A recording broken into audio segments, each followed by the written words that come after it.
Got an echo. Someone's laptop. Try that. Good evening, everyone, and welcome to the Planning Subcommittee. My name is Councillor Barbara Blake, and I'm the chair of this committee. If members could introduce themselves, please, starting on my left. Les Rice, Vice Chair. Councillor Scott Emery, Highgate Ward. Sean O'Donovan, Councillor for Tottenham Hale. Nicola Bartlett, Councillor for West Green. Lester Buxton, Crouch End.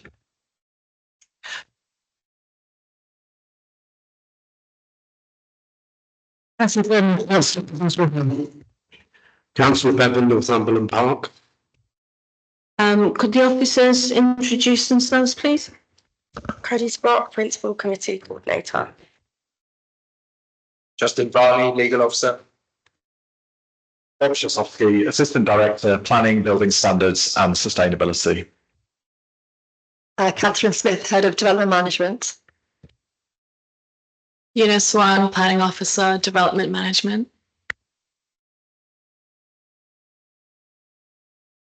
Tanya Skilly, Team Manager. Professional Design Officer. Thank you. And other officers will introduce themselves when relevant. Thank you for that. So we're on to item 1, which is filming at meetings. This meeting is being recorded. All registered speakers should be aware that they will be recorded for live or subsequent broadcast via the council's internet site or by anyone attending the meeting. Item 2 is planning protocol. Members and speakers are requested to note the information set out at item 2 on the agenda. Item 3, apologies. Apologies for absence have been received from Councillor Collette. Item 4 is urgent business, and I have received no items of urgent business. So item 5 is declarations of interest. Do members have any declarations of interest, please? Nope. Okay, thank you. So we're on to item 6, which is the minutes of the meeting held on the 13th of January. Are you happy to approve these minutes, please? Thank you. Okay. Item 7 is the planning applications, and then swiftly on to item 8, which is International House, Tariff Road, Tottenham, and that's pages 9 to 132 in the pack. I'll hand over to the planning officer to introduce this application. Good evening, everyone. So today we have for consideration International House on Tariff Road in Tottenham.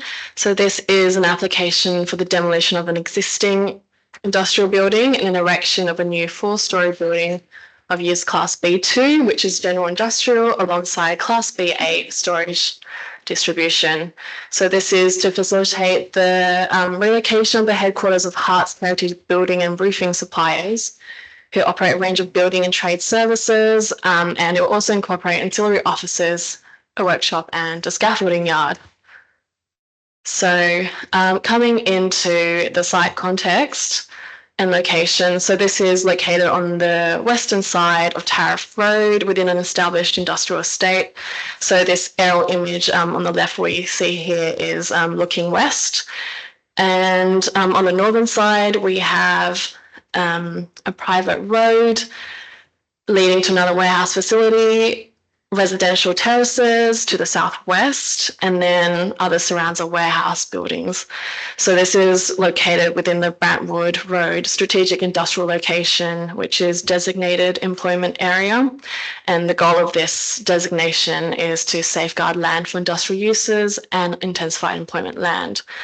So this wider aerial image shows the strategic location. So that's the red marker for the location. So it's located between White Lane Overground and Northumberland Park train stations, to give some context. And that's a public transport PTAL rating of 4, which is good access to public transport. So we've got some site photos here now. Excuse me. In the top row, we can see the two-storey built form of the existing warehouse building. It's a one-storey at the rear. And the bottom row, we have photos of the surrounds. So that includes a neighbouring warehouse. Middle at the bottom is a photo of the existing yard as seen from Tariff Road, where there's currently hoarding. And there's also the entrance to the private road. So that's to the north of the site in the bottom right-hand photo. One other thing I'll point out is that there's also presence of street trees along this, along Tariff Road, and there's one street tree at the front as well. So in terms of what's being proposed, it's the demolition of all the existing buildings on the site, and that will be replaced with a new 4-storey building. And it's going to be composed of a sawtooth roof of a smaller footprint than existing. We have upper levels that are stepped in. And so overall, this is a great opportunity for the regeneration of this site. At present, the site doesn't make a positive contribution to the character of the street scene. And in terms of the building itself, inside there would be a joinery workshop and offices to support the business operations of Hearts Heritage. In the left-hand side of the image, we can see the access to the car parking and scaffolding yard. And overall, this would provide a significant addition of office space for this company, but also provide flexible office space for sublet to partnering companies as well that work with the occupier. So in terms of employment land intensification, this development has been proposed to intensify employment, particularly industrial employment, through the addition of gross external area of 68%. So that's an additional 635.4 square metres of external area that's being added to the site. And what's being proposed is going to retain industrial uses. As I've said, B2 general industrial and B8 storage, and the offices ancillary as well to that. And this is a significant improvement to the previous use, which was a bath manufacturer with an external storage yard employing just 4 staff. So in terms of the projected numbers of employment, right now we know that Hearts Heritage have provided figures of 15 office-based staff and 11 on-site staff, and they are estimated to grow to 30 to 35 employees. But in addition to that, there would be partnering companies anticipated to occupy the hybrid office space alongside partnering contractors.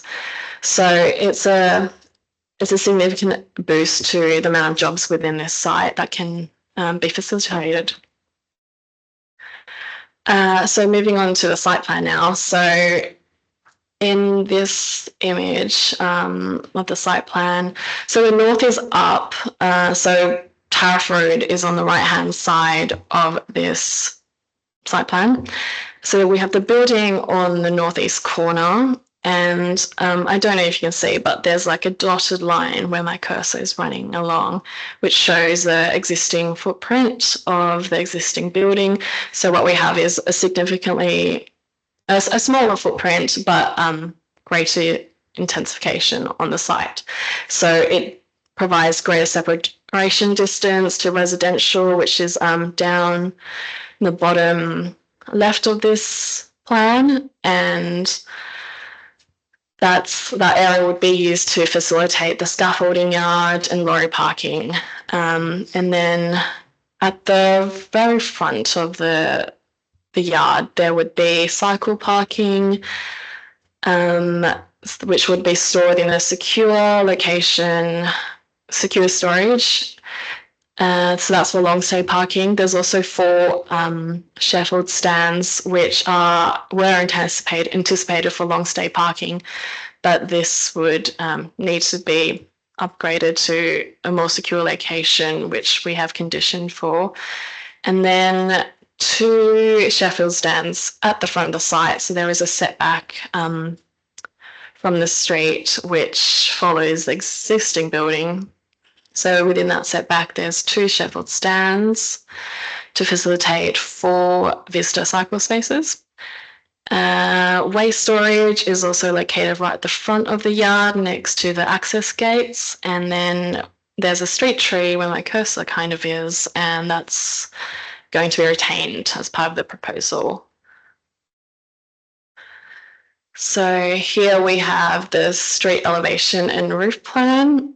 So the scale is considered appropriate for intensifying employment in an established industrial land, and it does provide separation with the yard on the left-hand side to those residential terraces on that side, and then there's also separation with the private road on the north to the other warehouses. And yeah, so on the roof plan, we have PVs and roof terrace as well, which I'll go into later in terms of amenity. So this image here gives more life, I suppose, to the front elevation of the materials and colours. So what the architects have done, they've drawn upon the industrial context of the site by using corrugated metal cladding with a brick base to reference existing brick building. And the brick base would also be broken up with red toned concrete panels, which would vividly break up the mass along the street scene. So the use of these high quality materials would complement the area and improve the appearance of the site. And going on to the landscape plan now. So there's quite a substantial increase in landscaping compared to existing, which is fully paved up and built with no landscaping. And so to go through it all, in the front setback, there would be hedging and low-level planting to really soften the front of the site. And then on the private road on the north, there would be a green wall and a planting border along this road, which would be quite visible as well from Tariff Road, so give quite a soft, appearance to this edge. We also have green wall on the south border and on the rear elevation of the building with 4 new trees, which would adjoin the residential as well. And to top it all off, there's a green roof proposed alongside permeable pavers for car parking. So these are the 3D images which give a view of the new development, showing how the choice of design for materials and greenery are complementary to each other and result in a cohesive scheme which would greatly improve the appearance of the site. So going on to amenity now. So there are residential terraces, as I've said before, in the southwest. But we do have to keep in mind this is an established industrial area and there is a strategic aim to ensure continued industrial use. So in terms of noise concerns with the industrial use, the applicants have said the lorries would be loaded in the afternoon hours and leave the site in the morning, so from an operation standpoint.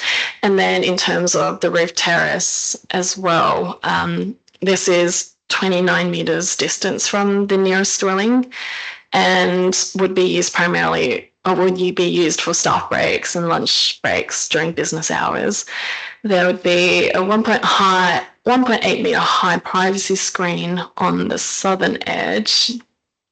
So that's the long edge, and that would be composed of a 1.1 metre high planter box with a trellis above.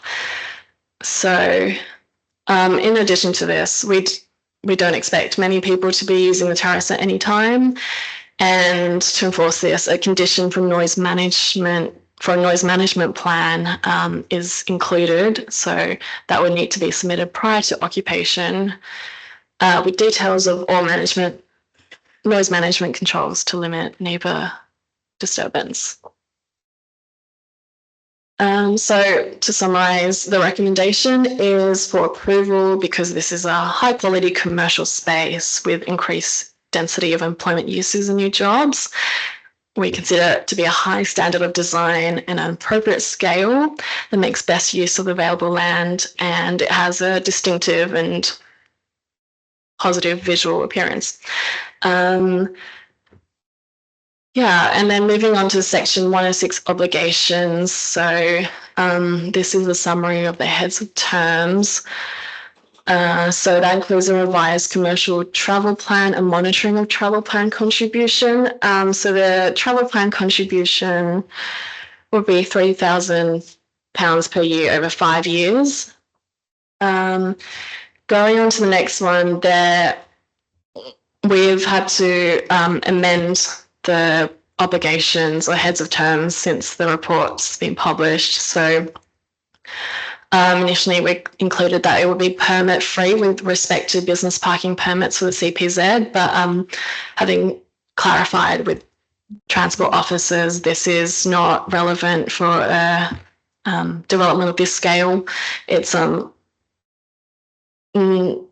usually applied to much larger developments, and in this case this CPZ is an event CPZ, so it's not relevant in this case.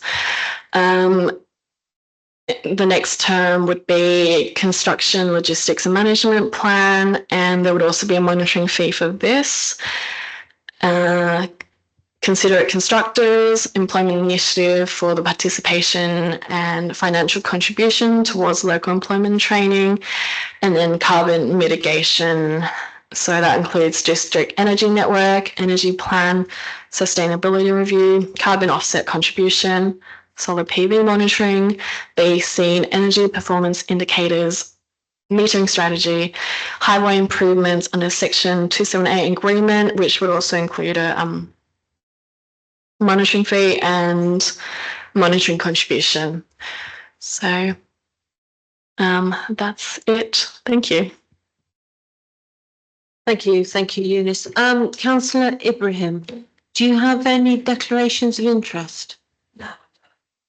Councillor Warren, do you have any declarations of interest? So for either of you, is there anything that you want, as we started the presentation when you both came in, is there anything you want Eunice to read to just go over again?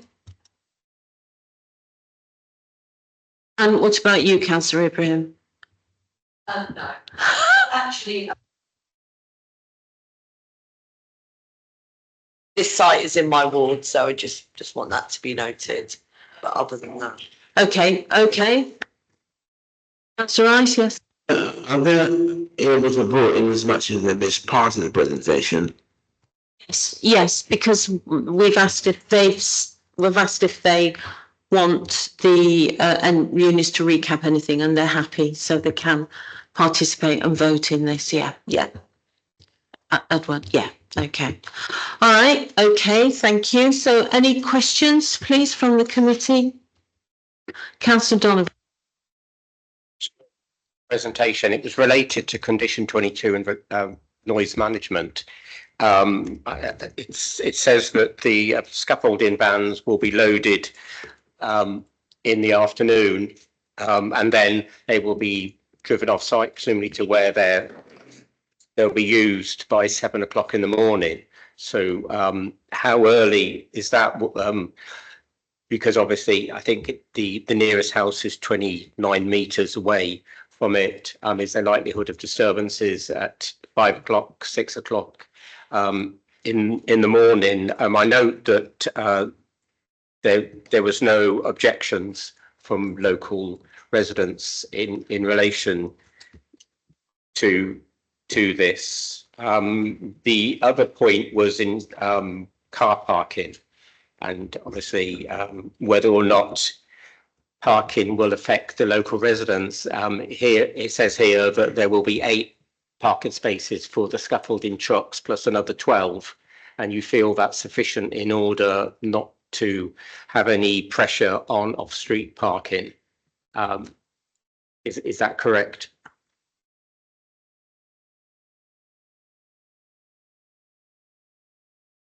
I'll address your first point. So for the noise management plan, so yes, the agent has outlined the general operations, but it's not a thing that's been it would need to be looked in more detail at the noise management plan level in terms of the specifics of that. So up to 7 a.m. is like general, like bedtime hours. So from 7 a.m. is considered appropriate for like uses to start. But we also have to remember this is an established industrial area, and it's been in ongoing use as well. Could I also add, Councillor, as I understand it, that the use that's on the site at the moment isn't controlled by any planning conditions. So therefore, that industrial development can actually, that industrial use can actually operate 24/7. And so this application gives us an opportunity to have a proposal where we regulate the hours. There is residential development, close to the site, and we're obviously very cognizant of that. We do expect that this condition will be robust, but there is the opportunity if residents are concerned and if they are disturbed before 7 a.m, then they can certainly contact us, and we have a condition where we can which we can enforce. Thank you. Okay, yeah. Just to clarify what's been said in relation to 7 a.m. on page 26, it says that the scaffolding vehicles will be driven off-site by 7 a.m. Therefore, there will be work before 7 a.m. in terms of not loading the vehicles, which presumably would be noisy as well, but actually the driving off will be done by 7 o'clock. Yes, that's the case. I think there'll be very limited activity before 7 a.m. 7 a.m. is when, the most activity is going to start within the building. Any further question? Councillor Rice. I do believe that this location is used by Spurs for parking of football coaches for the race boards, and I even believe that the Spurs team coach park around this Tariff Road place. And I'm just wondering how would that affect this development? Would affect the parking of these coaches? They're quite large numbers who turn up depending what match it is. I'm not sure that fully spells out here in these papers the exact difficulties that may or may not exist. Good evening, Chair and Committee. Maurice Richard, Head of Transport and Travel. So controlling coach parking within a local area, there's a local area management plan. And when there are games at Spurs, there's a suspension in which then converts from what is the normal everyday kind of industrial use to coach parking. And that also comes into place where we have the event day CPZ in place. So you generally find that most businesses in Tottenham will close up early when they know a match is on so they can get home because of the traffic. And then those overlays are switched on in terms of the CPZ, which is in operation. So if you don't have a permit, you can't park within CPZ. And then there's additional overlay in terms of suspensions allow for coaches. So that's been in place for the old stadium, and it's in place for the new stadium. So those are well rehearsed mechanisms. Okay. Okay, thank you. Any more questions? No? Okay. So I'll hand over to Catherine Smith to confirm the proposal with a summary of any changes. Sure. The proposal before you is a scheme seeking planning permission for the demolition of the existing industrial buildings and then the erection of a new 4-storey building for use class B2 with ancillary offices and an external scaffolding storage yard for use class B8 with associated parking and landscaping. There are no changes to be made as a result of members' discussion. But I would call your attention to the addendum where we have some changes to conditions. And also, so the recommendation is to grant planning permission subject to conditions and the Section 106 legal agreement. And just to note as well, as Eunice explained earlier, since the addendum was printed, there are some minor changes in terms of heads of terms. So we would like to capture those within the permission, and that relates to securing fees for monitoring a travel plan, and also for payment for 278 works. Thank you. Okay, thank you. So we'll now vote on the recommendation, which is to grant. All those in favour, please show.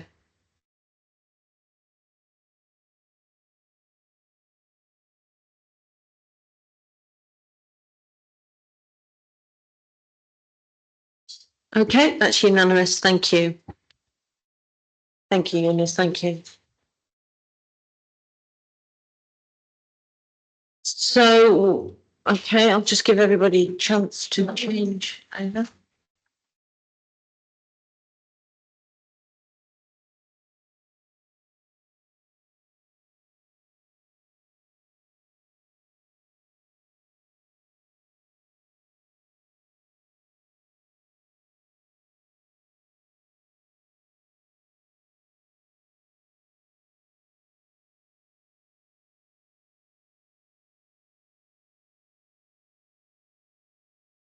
Okay, thank you. Thank you very much. So we're now on to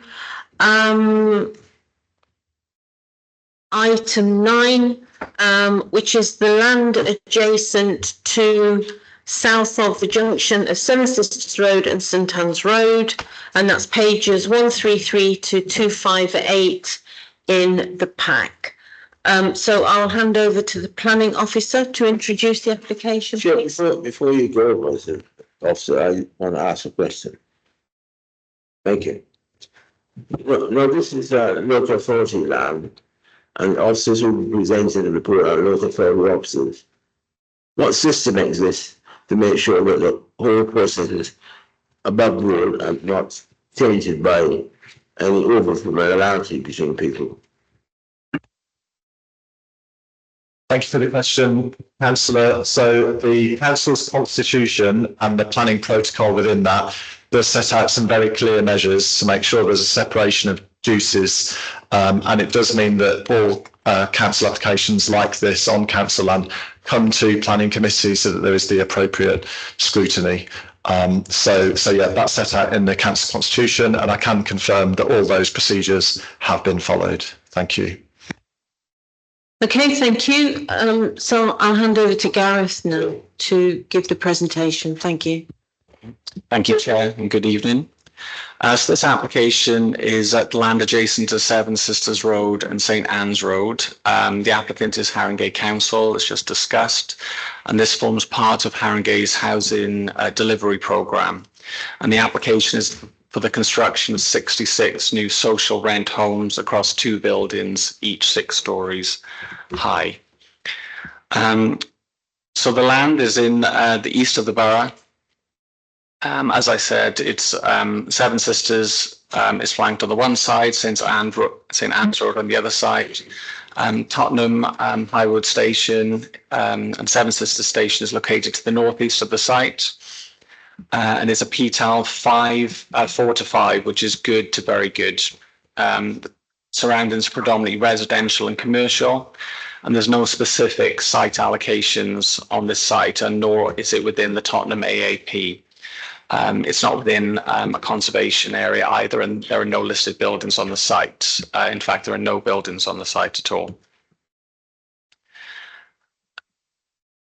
So the site forms part of the Sir Frederick Messer estate. It's a green space on the corner of the site. It was previously occupied by residential and commercial buildings, reflecting the opposite side of Seven Sisters Road, which is commercial.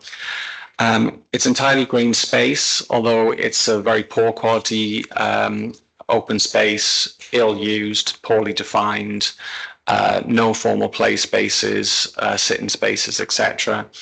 There's a locally listed pub located directly south of the site. That's the Woodbury Tavern. And there's a variety of scales of residential buildings throughout the Sir Frederick Messer estate, ranging from 4 stories to 17 stories.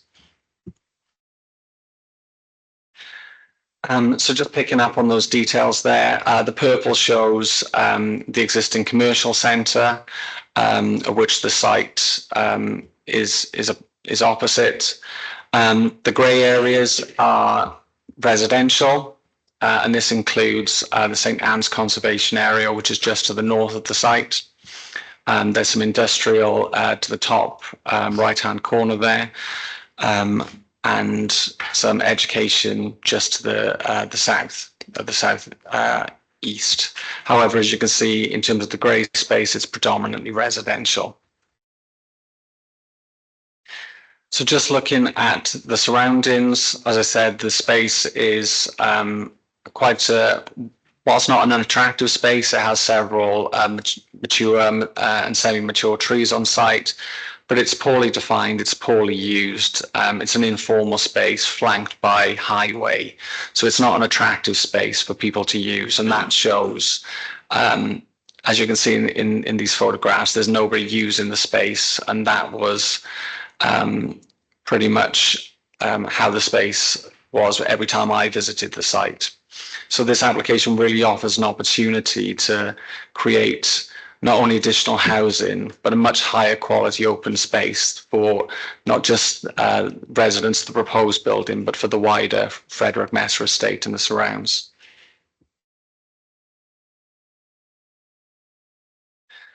Just south to the site, there's the Woodbury Tavern pub. This is locally listed.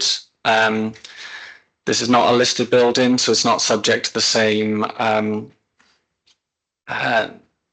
same policies as a listed building. However, it is there for consideration, and the proposal is not considered to have a significant impact on this building, and it's not considered to have a significant impact on the St Anne's Conservation Area, which is on the opposing side of the existing railway, so largely out of sight of the existing of the proposed building rather. So in terms of the proposed development, we have 2 6-story buildings on the site, and this encompasses 66 new homes, and these will be 100% social rent. So there's no private development on the site. There'll be new landscaping and formalised amenity space. It offers the opportunity to rationalise the existing access in the wider public realm. There'll be a new pedestrian link through the site, linking Seven Sisters Road and the Sir Frederick Messer estate. And there's also cycle parking, refuse store. And whilst it is a car-free scheme, there will be 7 wheelchair parking spaces. In terms of housing accommodation, mix and tenure, 13 one-bed flats proposed, 1 2-bed 3-person maisonette, 27 2-bed 4-person flats, and 25 3-bedroom 5-person flats. So this represents 40% family housing, 40% 2 beds, and then the remainder is 1 bed. So as I said, these will be 100% social rent. There's no private homes on the site. All of the flats will be at least dual aspect. Some of them will be triple aspect. And as I said, there will be parking for the wheelchair accessible units. So officers consider this to be a high quality design. There's strong support both from the council's design officer and the quality review panel. The site was presented at the quality review panel and a chair's review. To positive comments. It meets all the London Plan internal and amenity space standards. As I said, dual aspect, if not triple aspect, for the homes. And as I said, offers the opportunity to improve the quality of the existing space. So there will be a 27% reduction in the existing open space. But as I said, officers consider this an opportunity for higher quality space rather than a larger amount of poor quality, ill-used space. In terms of residential amenity, there's no significant impact on amenity. Neighbouring residents is satisfied BRE sunlight requirements on neighbouring gardens and windows. There'll be a good outlook, good privacy, and there'll be a lighting scheme through the scheme. So looking at the proposed development here, you can see the two blocks. There's an L-shaped block which fronts St Anne's Road and Seven Sisters, and then a second linear block which continues down the road to to Seven Sisters Road. So significantly, if you look, there's a green wedge at the front of the development. So the proposal is set back to preserve the majority of the trees on the site. So this doesn't follow the existing street pattern or the historic street pattern, which would have originally come up right to the front of the street and reflected the existing high street on the opposing side. But in order to preserve the trees, the proposal has been set back. It'll be 6 stories, and you can see the green roofs and the PV panels atop there. At the centre of it, you can see the break in the buildings, and this is for the pedestrian link, which will link Seven Sisters Road through to the Sir Frederick Messer estate. So looking at the layout from above, you can see the 2 blocks. It gives you an idea of how green the site will continue to be.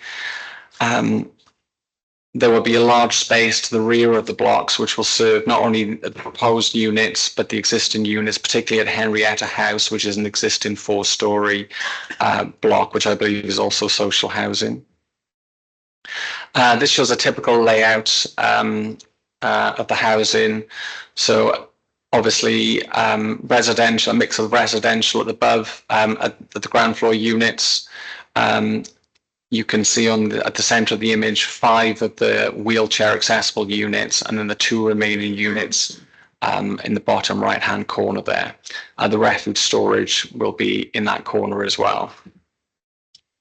So in terms of amenity, the proposal is not particularly high density, particularly not when considered against the existing Sir Frederick Messer estate, which goes up to 17 stories.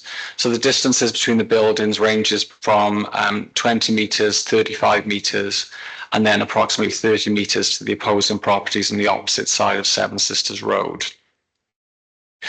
So the application has come to pre-application a number of times with officers, and one of the key things that officers wanted to develop, and the applicant as well, was how to integrate the proposal into the Sir Frederick Messer estate, so it wouldn't be looked at in isolation.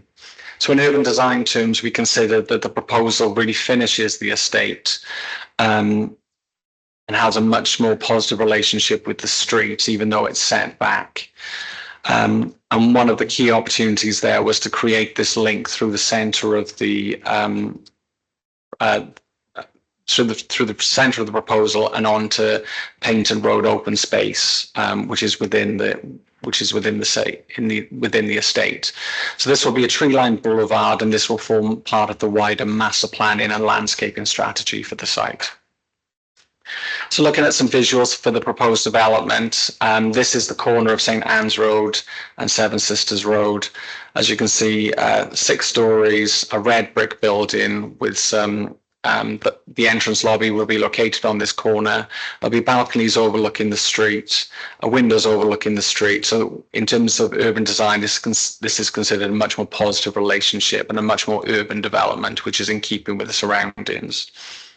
Again, this is from St Anne's Road, emphasising that strong corner and the domestic appearance of this with the brick. In terms of the street view, in terms of the larger frontage, this is what it will look like along Seven Sisters Road.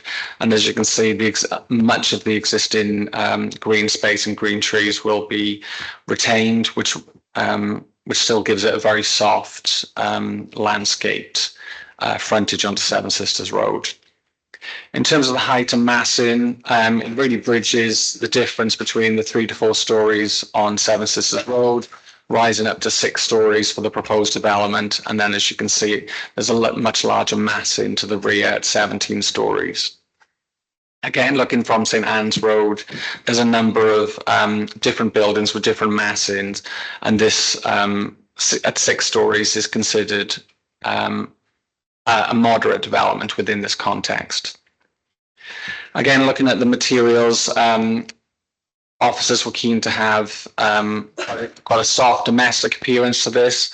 So the surroundings, both in terms of the estate development and the older Victorian development along Seven Sisters, is brick.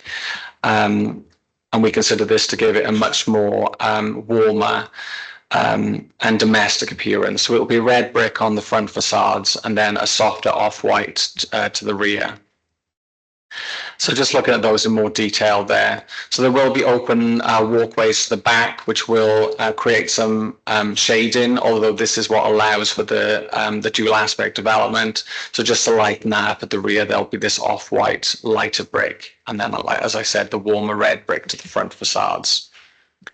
In terms of landscaping, the landscaping strategy has been discussed as a key element of the design. So the red strip through the front there is the pedestrian link, which runs from Seven Sisters through to the estate. In blue, that's the courtyard garden. So the proposal creates this courtyard, this square, which is in character with other arrangements throughout the site. There'll be a hard landscape space on the corner there, which is the main entrance to the building. And then you have the green woodland wedge running along Seven Sisters Road. So that is the largely retained area of trees. So again, looking at the landscape and an amenity, this is to show how green the scheme will look, even though there's a 27% reduction in open space. Again, some visuals of the courtyard garden, and this will be the pedestrian link when viewed from Seven Sisters Road. So in terms of trees, as I said, there are a number of trees on site, mature and semi-mature. These have been surveyed to look at their value. So 54 trees were surveyed. Only one of them was considered to be category A, which is the highest value. 39 of them are category B, which is moderate value, and the remaining 14 are category C, which is low value. So in order to facilitate the development, 22 of these trees would have to be removed, and that's 15 category B, moderate value, and 7 category C, the lowest value. So whilst there will be a loss of trees, there will be 52 replacement trees, and this will be on the site within the red line boundary and throughout the wider estate.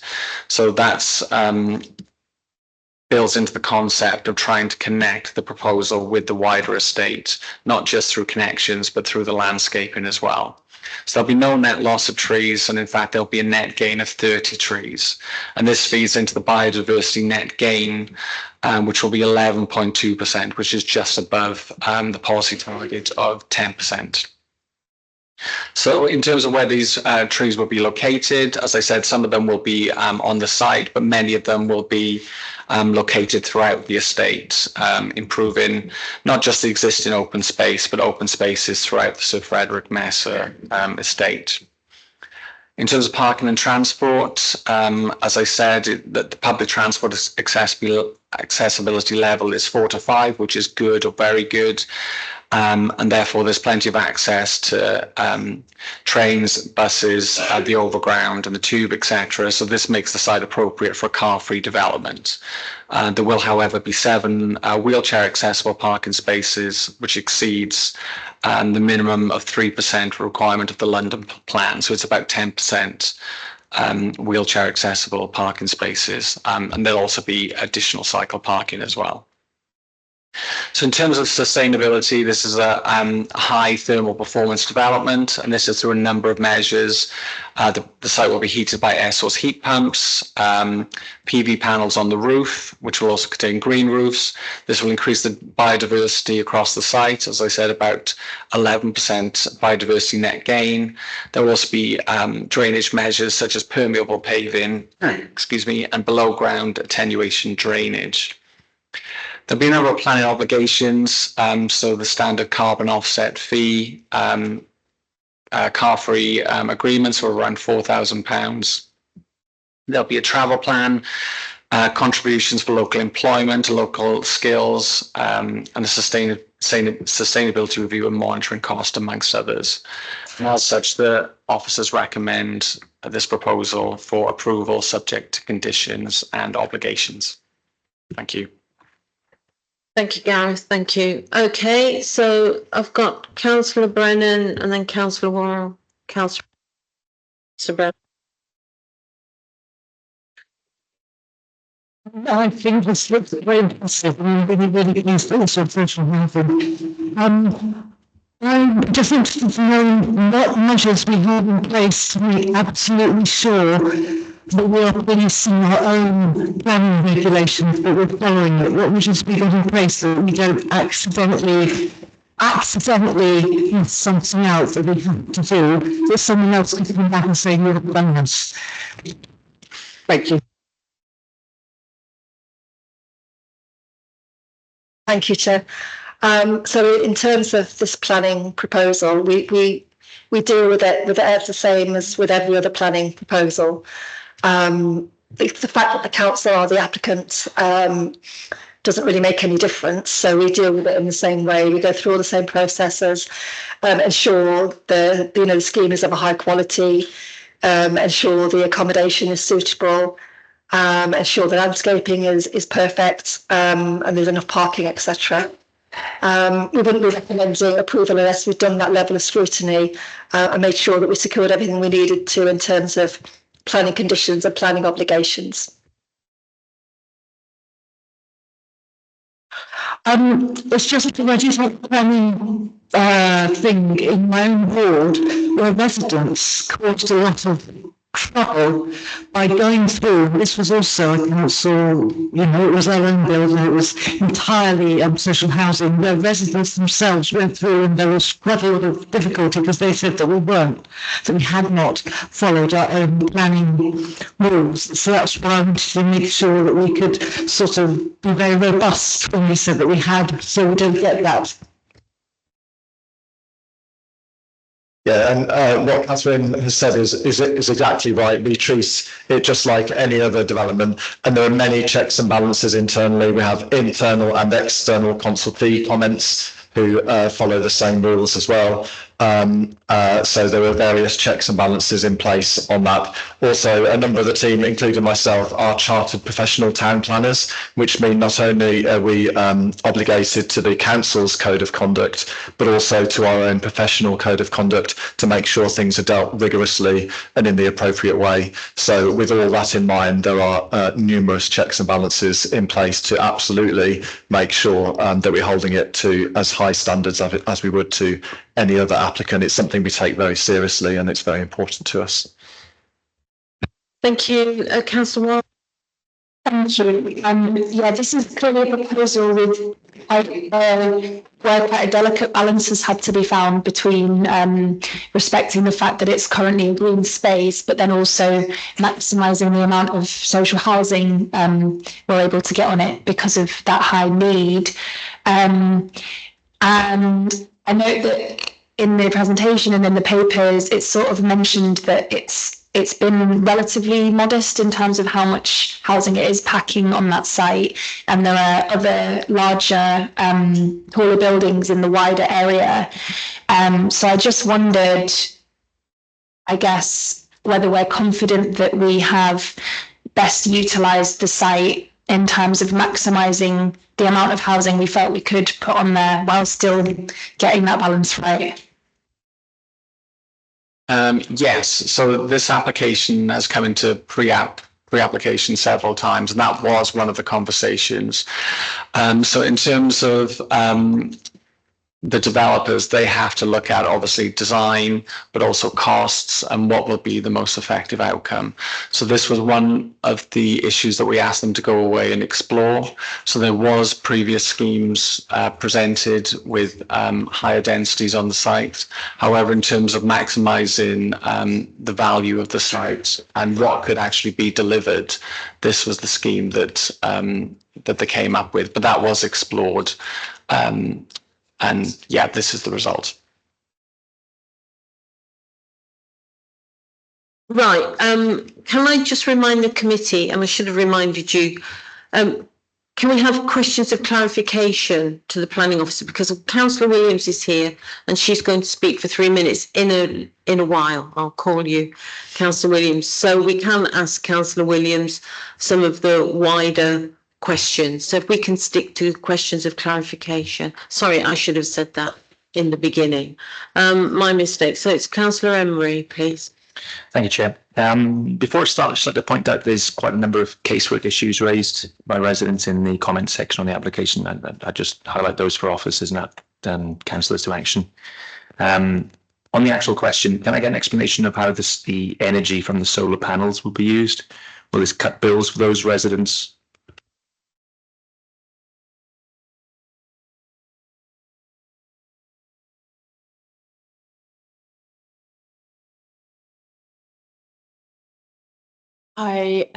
Committee. Thank you, Councillor, for the question. I'm Suzanne Kimmin, Climate Change Manager.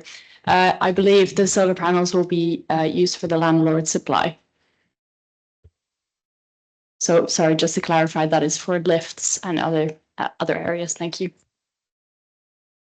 Councillor Bevan, did you want to come in? Yeah. So this report that's laid on the table about the police, is all this part of the conditions? That's the first question. And the second point is, this is quite a noisy and a fume-ridden location. So are you satisfied that the balconies and the double glazing will be, I don't know what type of gap you have now in double glazing, but are you satisfied that the fumes and the noise from the trains running past and all that traffic, you considered that aspect and dealt with it sufficiently? Yes, so the applicants have submitted, to address your second point first, and they have submitted a noise report. So this is something that we take into account, but we do accept that this is an urban area, so that the situation will be comparative to the existing in terms of the other residents on the site. But yes, in terms of building standards, they will be all current building standards would have to be met. In terms of the busiest road, which is Seven Sisters Road, the proposal is set back as well, which is different from what would have been there historically, and there are other flats along that street. So ideally, we would probably have moved the building up to the street to the original building line if it wasn't for the trees. So in terms of an urban setting, we think that not only would it fit in, but because it has that green buffer as well, it would be better in terms of noise. Sorry, the previous question was in terms of...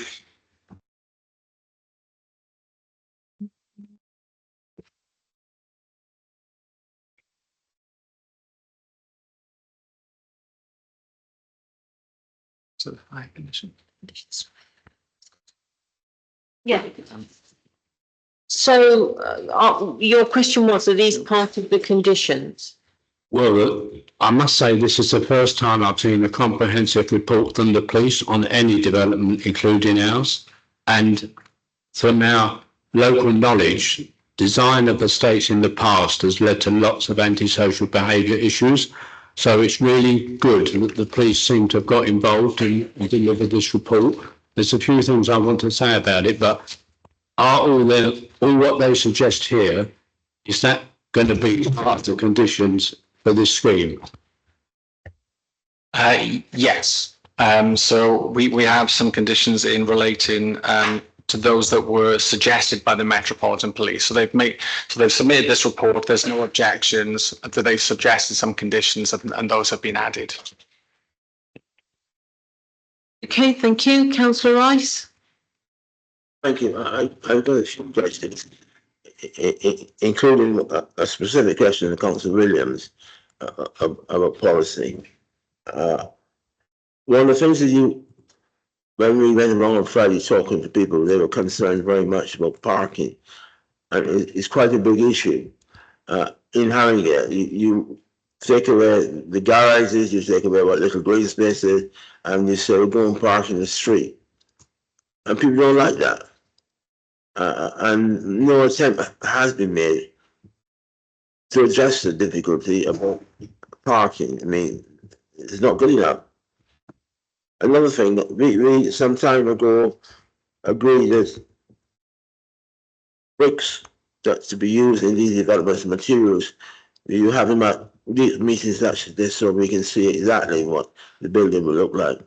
And someone has done it a couple of meetings and bugger them, carry on anymore with that. It's not acceptable that, If we agree with a policy, we expect officers to carry it out, not just to brush it to one side because it's inconvenient.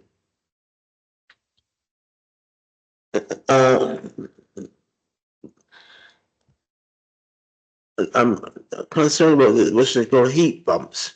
I mean, the new fandango idea talking about heat pumps. I'm not in a position to give any sort of technical or non-technical version about that. But I suspect in a few years' time, people will get there to have the heat pumps like having diesel oil-driven motor cars. That find that what was such a splendid idea is not quite so splendid. So I reserve my judgment on heat pumps. And I got a concern about green spaces, but I need to put that to Sarah Williams. Right, so parking. Maurice, can you come in on that one? Thank you, Chair. Chair, the development proposal is located in an area with a good public transport accessibility level on Seven Sisters Road, with numerous bus service to link to Seven Sisters and Manor House underground station, and South Tottenham rail station is within walking distance. We're not proposing to remove any parking as part of the development proposal. It's built on green space currently. There's a reallocation of 7 car parking spaces for wheelchair accessible units. And the development proposal will be car kept in line with the council's adopted policies.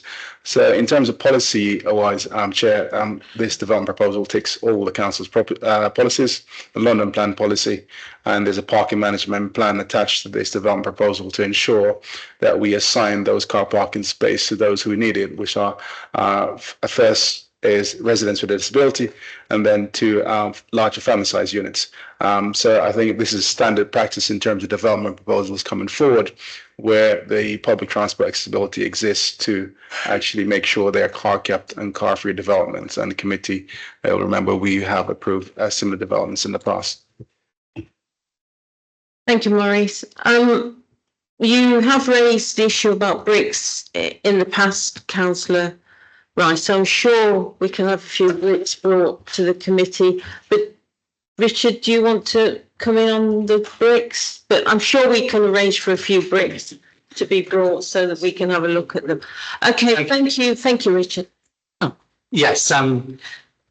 Yes, thanks, Councillor Rice. Yeah, we'd love to bring you the brick samples, and sometimes applicants do. But the problem at the moment really is that the construction industry struggles to provide enough bricks of all them hundreds and thousands of different specific brick types that are available for all developments. So what's best, I think, is what's being done here, which is that there's a very clear description of the desired appearance of what type of brick, what they should look like. You know, the primary brick should be a warm red brick with a certain amount of variation. There's some quite detailed photographs in the design and access statement and other documents, and there was a page in the in the presentation earlier which showed the 2 brick types and the different patterns of bricks that are going to be used. And then, of course, there's the second brick, the sort of off-white brick. Now, we can't be certain what brick will be available when the contractor who gets around to building this building can most easily get at the time they're ready for their brick deliveries. But what we can know is that we know what type of brick we want, and it's very clearly described in the planning documents. And we always condition that materials are approved by officers. And I generally nearly always go to site, inspect the bricks on site to check that they meet what we expected and what we desired, and to check that they are of good quality and the right appearance. And that's what I will do here. So when it gets to the contractors ordering their bricks, they will call me or one of my colleagues down to site. We'll go and check that they match those described in the design and access statements and other documents that are being hopefully approved as part of this application, and then and make sure, and we always do work them very hard, make sure our contractors, the contractors, whoever they're working for, provide bricks that match those that sort of good quality, the appropriate appearance, and match those that were in the planning approval. Sorry? Can you come through the chair, Councillor Rice, please? All right, okay, move on then. So heat pumps, who's going to, Suzanne? Okay, thank you for your point about heat pumps. I'll just explain a bit more about what we're expecting to see on this development. So what will be installed is individual exhaust air source heat pumps. They are fairly compact units internally within the flats. They are proposing to integrate several units within one. So that's including the ventilation of the units, the space heating, and the hot water as well for the dwellings. So I think the question was, are they reliable? Thank you for that clarification. Yes, they should be reliable. We have seen air source heat pumps such as these on various schemes, and I believe the team is trained up to be able to deal with these in use for residents. Okay, Gareth, did you want to come in on any of that, or? No, well, on Richard's point about the materials, so we do have conditions on that, and it's quite standard for us to, as Richard said, to go to the site, to do everything on site, and if we're not happy, we will ask the applicant to come back with alternatives. So that's a pretty standard process. In terms of air source heat pumps, that's the desirable method of heating now, so we're happy with that, and that really feeds into the sustainability of the proposal. So that is something that we would encourage, so we would be happy with that, yes. Thank you. So Councillor O'Donovan, and then I'll bring in Councillor William. Okay, thank you, and thanks for the providing us today with the letter from the police, which is a very detailed 15-page letter, and I think it addresses some of the issues that were that I've seen have been raised by local residents. Some of the issues they raised in relation to antisocial behaviour and the safety of the playground, and this does clearly address some of those. One question is that I understand the letter was written on the 8th of February. So I was wondering why it hadn't been circulated before, and I think it would be good in the future if there's letters like this, quite detailed letters, if they were circulated with the papers rather than on the day. Clearly, we need to look into see if the antisocial behaviour problems that people are raising will be addressed by this. Also, in the inside back page, the crime figures, it actually gives the crime figures for St Anne's Ward. And I understand, and I think the chair will know better, this is Seven Sisters Ward, not St Anne's Ward, although I think it has very similar crime statistics. St Anne's is very close, as well as Hermitage and the Gardens is very close, but and this does highlight the antisocial behaviour. Other questions that were raised by the objectors were the people that live in there already, particularly in Henrietta House, but also other properties they're talking about the disturbances during the building work, because it is the disturbances during the building work, but then also the danger of lack of natural light, except loss of natural light after the building work. I think it's not as close as possibly the objectors thought it is. The other question was in relation to pathways. Residents have been talking about a difficulty of finding pathways through the estate at the moment. I understand part of the the plans for these improvements, there will be much clearer pathways, particularly for children or children and their parents to be able to access the playgrounds, because the playgrounds are, I think, are meant to be shared playgrounds. So that will give one of the benefit of this development is that there'll be new improved playgrounds that all of the children on the estate will be able to use. Okay, thank you. Thank you, Councillor.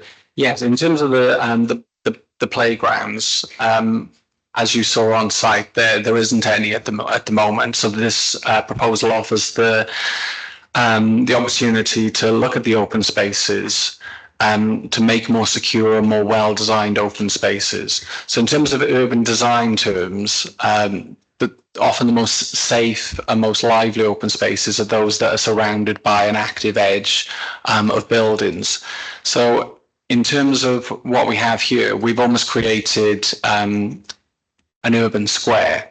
So it's surrounded on several sides, and that includes overlooking from doorways and windows. So it's much more overlooked. So in terms of antisocial behaviour, it's much more less likely to happen in these spaces because there's no hiding places. It'll also be much better lit in terms of because there's the landscaping strategy, so that will be one of the key elements of that. And like I said, in terms of children's play spaces, adult spaces, in terms of just place to sit and enjoy, that will actually be considered and designed into the scheme now, where at the moment there isn't anything. It's a green space. It has some trees, but there's no formal spaces. There's very few benches, for example. So we consider it a substantial improvement on that. And of course, there will also be pathways, as you said, through the site, and that creates activity. So there'll be people coming and going. So there'll be much more natural surveillance through the site. In terms of the construction, obviously with anything that needs to be built, there is going to be some disturbance.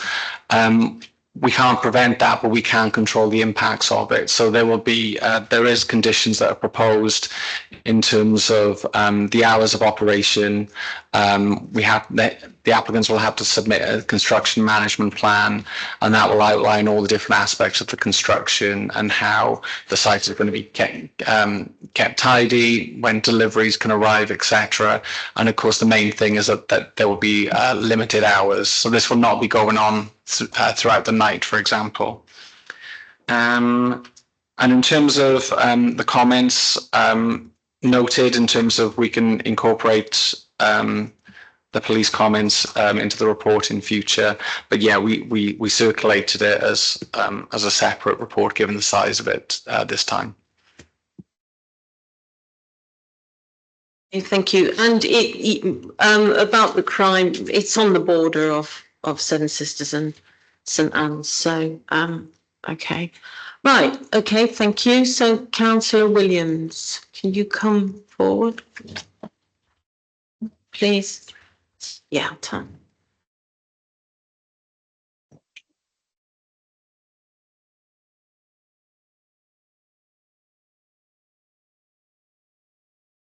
Right. Good evening to you all. And you got 3 minutes. It's funny being on this side. So I have to start off by declaring my obvious prejudicial interest as the cabinet member responsible for the house building programme. It is a prejudice.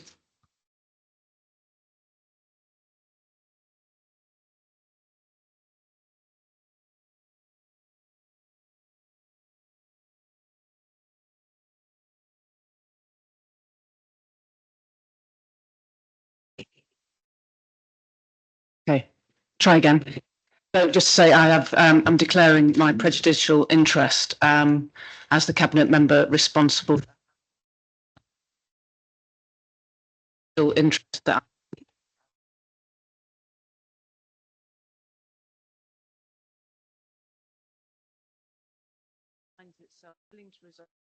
planning commission. And yeah, another milestone.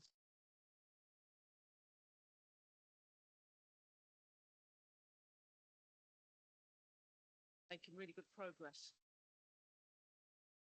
700 council homes, 1,500 and another 1,000. By this time next year, we expect to have council homes signed, get another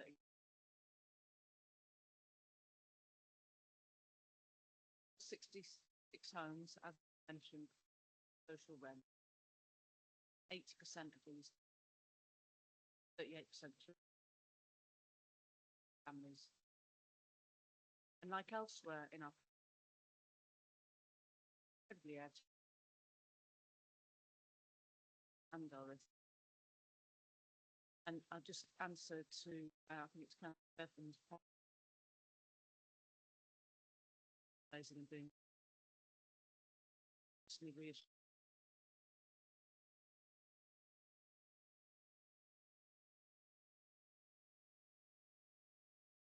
Busy road there, and we stood inside the flats. Amazing how something to do. And one.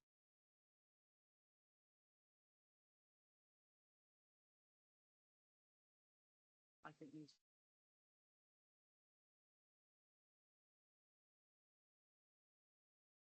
And obviously, we've discussed that we'll have air source heat. Which I have to say, Councillor Bevan's point, they are a bit newfangled. They are teach residents how to after them. And we also have a sort of a bespoke repair service.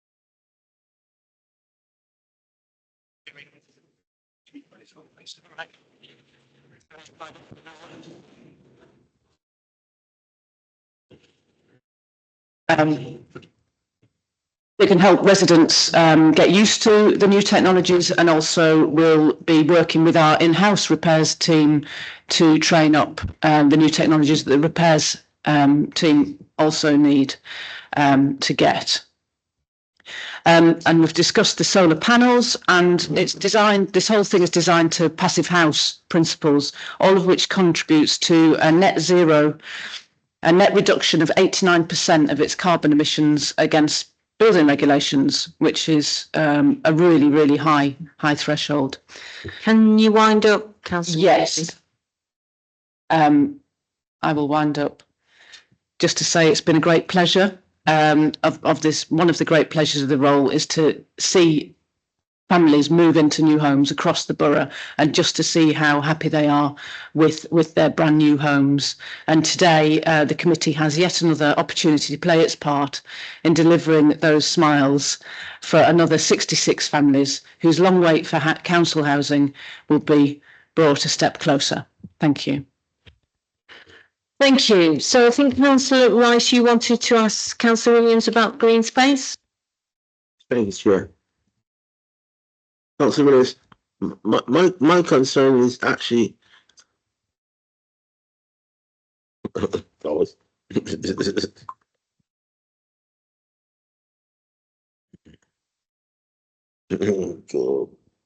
Can you switch it off for me?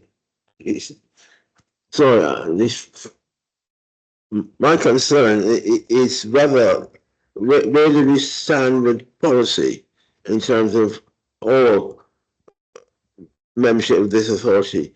My understanding is that we've got a policy that we shouldn't build on green belt land. This is clearly the green belt site, and I'm just wondering how does this stand in line with what we agree on the policy? So I'll let the technical people come in on policy, but this isn't green belt land. What this is a grassed area in effect. So it is the colour green, but it's pardon? No, this is green because grass is green, but it's not. You would say it was low value biodiversity terms, because grass doesn't bring much to that party. But this build will actually create more biodiversity on the site than is already there. So in that way, we're comfortable that this is actually creating a better environment by that very, like has been mentioned, quite a busy intersection there. We'll be creating that nice green, thick green buffer, which includes those great big trees that are already there. I think they're London Plane along Seven Sisters Road. So that's yeah. I just want to know what the policy is. What is the policy the Labour Party has got in this authority in terms of building on green belt land? Right, Gareth, sorry, just hold on a minute. Right, Gareth's got the policy. So just to confirm, in terms of there are no policy designations on the site. So even though it's green, it's not green belt land. But we have a policy in our DPD, which is a policy DM20 open space and green grid. And what that states is that it speaks about enhancing the spaces to address identified deficiencies in the capacity, quality and accessibility of open space in order to achieve and secure a viable future for the open space. So this is what officers mean in terms of quality over quantity. So even though there will be a reduction in the amount of open space, it's not a designated open space and it will be a higher quality. So as I said, this offers the opportunity to landscape, to bring play spaces, new trees overlooking. So whilst there is less, there's far better quality open space particularly compared to what is existing. Yeah, thank you. So are there any rights? So Councillor Bevan, then Councillor White. Yeah, I want to go through this report, but I don't attack with officers. But for the cabinet member, I want to congratulate you on retaining the architect, because I think that's a really good move, and I hope we do it on all our schemes. And then I want to mention something that happened 15 years ago when I was in another position. I promised the residents on this estate that their parking would be sorted out when we rearranged all our parking operation. I know we're just about to start that, so it's taken 15 years to get there, but I tell you what, you would get a huge positive feedback from all the residents if when you were doing the landscaping or a park building, you could sort out their parking issues with our new arrangement. You'd get a huge appreciation, so I'm just making that point. And then the other point I want to mention is about the landscaping. We've seen landscaping in the past on our estates, and after 6 months, it's all overgrown and basically it's a mess. So what efforts are we making to ensure that our park service can actually maintain it as it should be? On the car parking, yeah. I like on all our schemes, we did a lot of engagement on the site, speaking to residents, existing residents, and parking didn't come up as much as you would think, but there are issues on that estate, and I think it's a very good exercise that the team undertake, and it's the right thing to do, is to actually, before the planning application, to engage and see what all the residents think of this, and it does shape how what actually ends up being presented to this panel. The estate's parking management schemes are due to start very soon. So thank you for all your work 15 years ago in getting this going. But yes, we'll try and push this one. I'll see where it is in the scheme for rollout, and see if we can get it close to the top. I think Jack wants to come in on landscaping. Thank you, Councillor. Jack Gould, Head of Development. Councillor, the concern around landscaping is well made, as you know. What we have done to mitigate your concerns and the concerns of other members and our residents is to ensure that landscaping is part of the contractor's rectification period, so that for a period of 2 years following the completion of all of the buildings, the contractor has a responsibility to maintain and, where necessary, replace any landscaping that doesn't quite match our normal standards. For a further period of 3 years beyond that, our internal team, so the repairs and aftercare team that now sits within the housing delivery team, will also take responsibility for making sure that landscaping is maintained and, where necessary, renewed. So for a period of at least 5 years beyond the completion of the development, the landscaping will be maintained and renewed as required. Thank you. I just wanted to re-ask my question to you really about what the approach was to kind of maximising the amount of units whilst maintaining some of the green space, and whether you feel like we've maximised it as much as we can. I mean, I think the proximity to the other blocks determines the position of those blocks, and wanting to have that green buffer to Seven Sisters Road. I think there was a question of height, and that's quite a technical response to why it couldn't go higher, if that's what you're talking about. And I think Robbie wants to come in on that. Yeah, I think in a different sort of regulatory landscape, we might have taken it a few stories higher. However, with the current regulatory landscape, if you're delivering above 6 stories, really to make it viable, you probably need to be delivering above 12. And we didn't feel like on this site you could really push it to 12 stories. And so it's one of those things that now when we're looking at sites, we're either building quite tall buildings or we're keeping them under that sort of, and that's just from a sort of cost and viability perspective. It's quite hard for us to make those sort of mid-rise buildings work with a second staircase at the moment. Thank you. Any more questions? Councillor O'Donnell. Thank you. Obviously, these things, like all planning, is a matter of balance, and we are going to be losing some green space. I think 27% of that green space. But when on the visit on Friday, I think it was probably confirmed what is said in here, that it's a buffer of limited quality and usefulness to the people that live there. In terms of the trees, we're also going to be losing a number of category B trees. But I understand no category A trees, and also I think one of the conditions is that those trees that will be retained will be protected during construction. There's a firm condition in here in relation to the protection of the.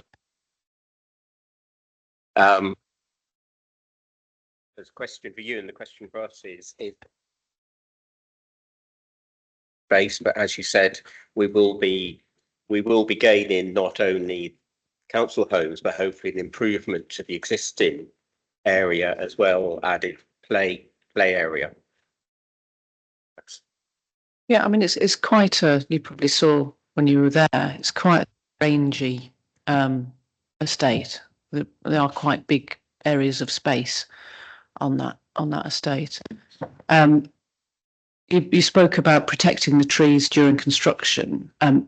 If you were interested, you can see that happening in practice just over the way at Kerswell Close currently, where there's some big, presumably planted about the same time, London planes along there, which are currently having their roots protected while that work's going on, if that's what you mean, rather than TPOs, yeah? Yeah, and is the balance right? Well,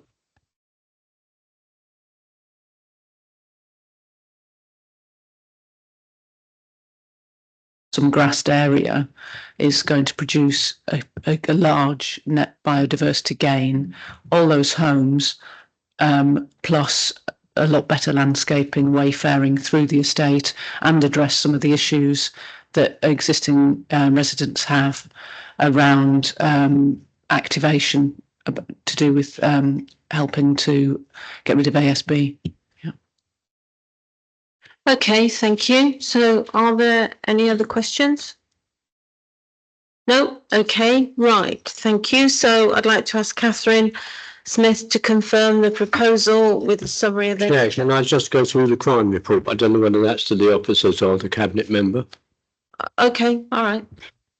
Yeah, there's quite a few things in this crime report about fencing and anti-crime and boundaries.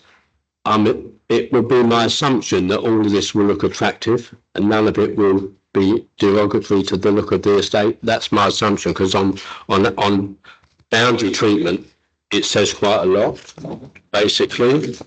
And then also, it talks about no trades button. I'm a bit concerned about that. Whether you should put a trades button in but have it switched off, because if in future it's seen as something that the residents want, it could be just switched on. So I don't know if you'd like to comment on that. It says no trades button. And then it also says about gates. It talks about gates, pedestrian and vehicle gates. Gates that I've seen on any estates don't last a week. The residents either remove the locks or they just break it so that those gates don't operate. So the police mentioned gates here, so I don't know what your views would be on that. And then also it talks about external secure post boxes. Well, I don't know what external means. If they're going to be on an outside wall, that's obviously not on. If they're going to be in a porch, that's not on. Are they going to be actually in the building so that at least they have some protection? Jack, I'll bring you in on this. Thank you, Chair. Starting with the last question, so it sort of answers the trades button question as well. So the way of avoiding the trades button was unfortunately an open invitation to antisocial behaviour on many blocks, not just in this borough, but across London and elsewhere. So the modern method devised with the postal service is that the local sorting office and the local postman will have what's described as an engineer's code, which is a specific code to the post office that enables them to get through the front door into a secure lobby area in which the post boxes will be located. And there's also some space in there for the inevitable Amazon parcels that get delivered from time to time. So that deals with that. Your assumption with regard to fences is correct. They will be attractive fences and they will have to meet the materials test that our officers will put us to by ensuring that those materials are inspected and approved. And on gates, the police now recommend particular locking mechanisms to gates that, if you don't mind, I won't describe in a public meeting, but they recommend a particular type of locking mechanism that is intended wherever possible to ensure that antisocial behaviour does not destroy the gates and the security for the residents. Okay, thank you. Did you want to add anything, Gareth? No, you're fine. Okay. Right, thank you. So I'm now going to ask Catherine Smith to confirm the proposal with a summary of any changes. Thank you. Thank you, Chair. The scheme before you is a planning application seeking planning permission for the construction of 66 additional affordable homes across 2 buildings of 6 stories in height. There will be 13 one-bed flats, 1 2-bed flats, 27 2-bed 4-person flats, 1 3-bed 5-person maisonette, and 24 3-bed 5-person flats. There are no changes to make as a result of members' discussion, but I do refer you to the addendum which was circulated before the meeting, as there are some changes to conditions within that. So the recommendation is to grant planning permission subject to the conditions listed on the agenda and on the addendum, and subject to heads of terms of an agreement which will be secured by way of a director's letter in this case, and given the land as council owned. Thank you. Okay, so the recommendation is to grant. So all those in favour, please show.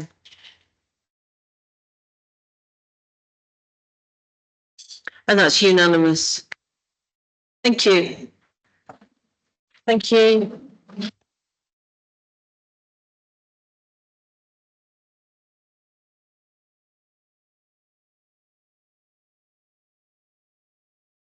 And it's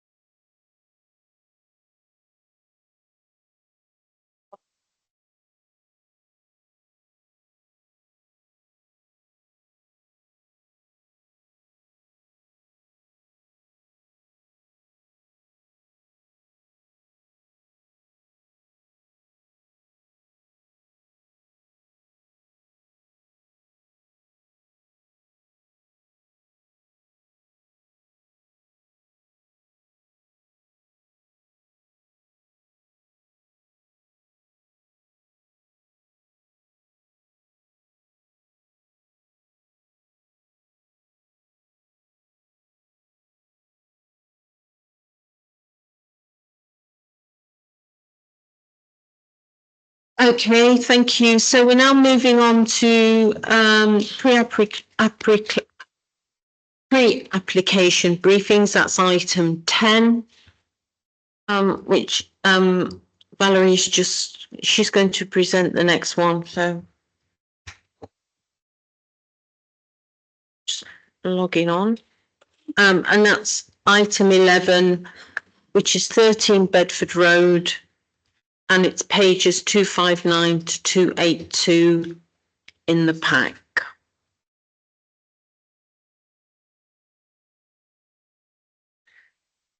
So this is a pre-app, so we won't be voting on it yet.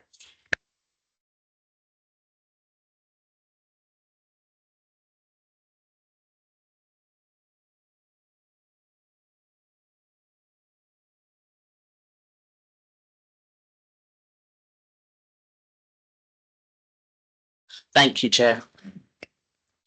So, so the site is located at 13 Bedford Road, and the proposal, the application has actually been submitted, is for the demolition of the existing building and the erection of a new mixed-use development up to 5 stories high with commercial uses, that's use class C, ground floor, 12 self-contained flats to the upper levels and plant room at basement level, and provision of cycle parking, refuse, recycling and storage, lift overrun, planting enclosure and PV panels at roof level.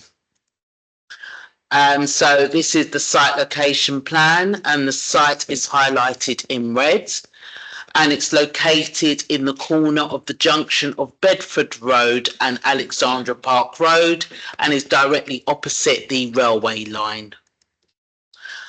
So this slide shows an aerial view of the site, highlighted in red, and to the north is a 4-storey mansion block, and to the south, fronting Bedford Road, is a row of 2-storey Edwardian houses. Immediately west of the site, fronting Alexandra Park Road, is a car park, followed by a 2-storey purpose-built block of flats, and further west is mainly 2-storey semi-detached houses. The site, which is known as Alexandra Motors, it comprises a 2-storey building fronting Bedford Road with a glazed frontage at ground level together with hard standing area for parking cars, and is in use as a car repair business. And due to the sloping land levels of the building, it reads as a 1-storey building along Alexandra Park Road frontage. An existing building is of limited architectural merit and is surrounded by a wide range of building styles. And this is the planning policy map. The site is designated within a critical drainage area. It's not located in a conservation area. Alexandra Palace and Park Conservation Areas to the south, and Wood Green Common Conservation Area is located to the east on the other side of the railway line. And Alexandra Palace, which is located within the Alexandra Palace and Park Conservation Area, is a Grade 2 listed building which lies within a Grade 2 registered park and garden known as Alexandra Park, and the site is located opposite an ecological corridor which runs along the railway line. Alexandra Park to the south is designated within Metropolitan Open Land, Local Nature Reserve and Site of Importance for Nature Conservation Borough Grade 1, and the developers will now present their scheme. Thank you.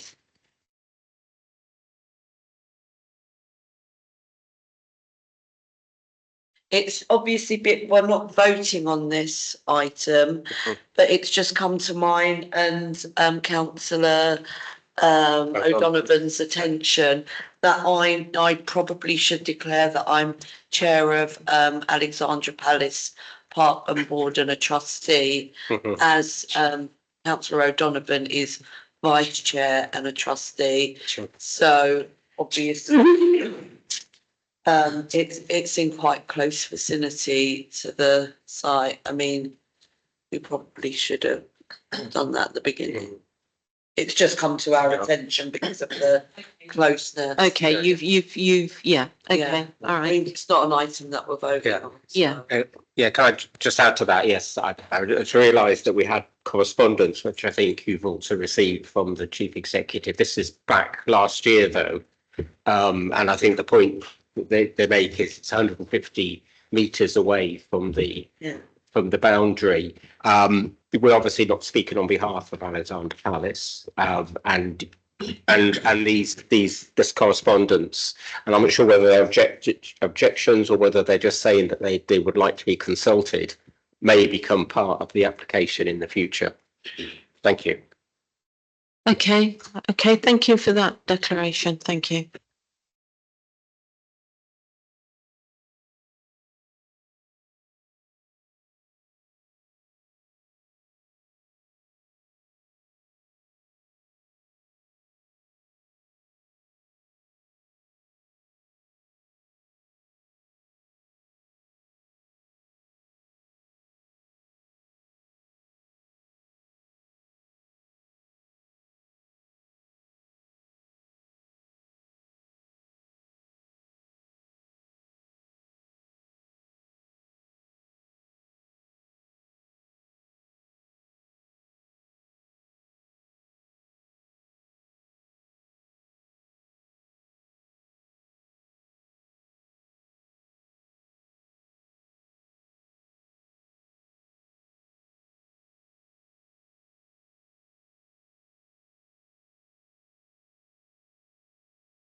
How long do you think you'll be? Are you set up now? Sorry about this, I apologise. There was a break in communication, part of their mindful of the timing. That's why I didn't have the slide prepared. Luckily, I have them on video speed, and I will try my best to run through. Okay, so you're ready to start now? Okay. Microphone. No, we thought it was going to be 5 minutes. Yeah, we nip to the loo, yeah.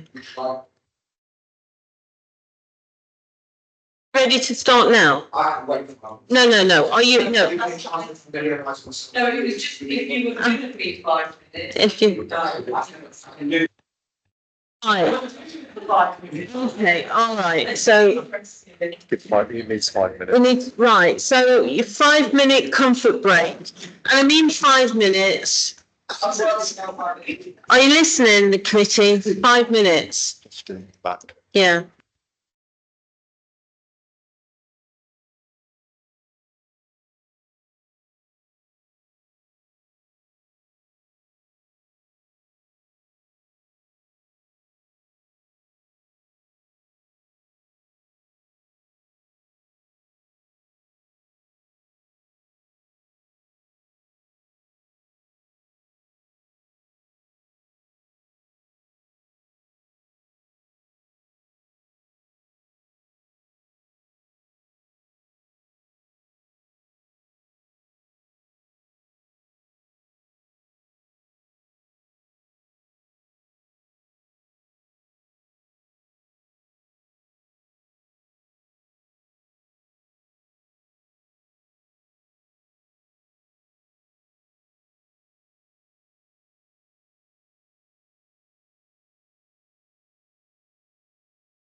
So it's not there.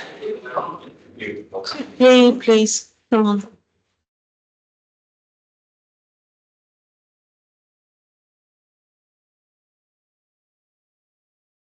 Okay, right, thank you, everybody. So could you introduce yourself, please?